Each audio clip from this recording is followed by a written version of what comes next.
Hi అండి, నేను మీ Durga kitchen. ఇవాళ ఏం వెరైటీ తయారు చేద్దామని అనుకుంటుంటే మా ఆయన మార్కెట్ నుంచి వస్తూ చేపలు తీసుకొచ్చారు. ఆ కర్రీ ఎలా తయారు చేయాలో చూద్దామా. ప్లేట్లో సన్నగా తరిగిన ఉల్లిపాయలు, పచ్చిమిర్చి, ఉల్లికాడలు తీసుకుందాం. ముందుగా బాండీలోకి 2 టేబుల్ స్పూన్ల ఆయిల్, పచ్చిమిర్చి, ఉల్లిపాయలు వేసి దోరగా వేయించుకుందాం. దోరగా వేయించిన ఉల్లిపాయలో కరివేపాకు, ముందుగా మ్యాగ్నేట్ చేసిన చేప ముక్కలు వేయించిన ఉల్లిపాయల్లో వేసుకుందాం.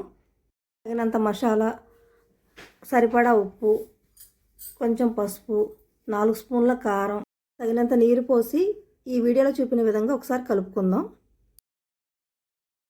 గిన్నెలోకి నానబెట్టిన చింతపండు పులుసుని కూరలో వేసుకుని కాసేపు మూత పెట్టి మగ్గనిద్దాం. ముందుగా తరిగిన ఉల్లికాళ్ళు, కరివేపాకు, పచ్చిమిర్చి, కొత్తిమీర వేసి గార్నిష్ చేసుకుందాం. చేపల కూర ఇవాళ నైట్ వండుకుని రేపు తింటే చాలా కమ్మగా ఉంటుందండి.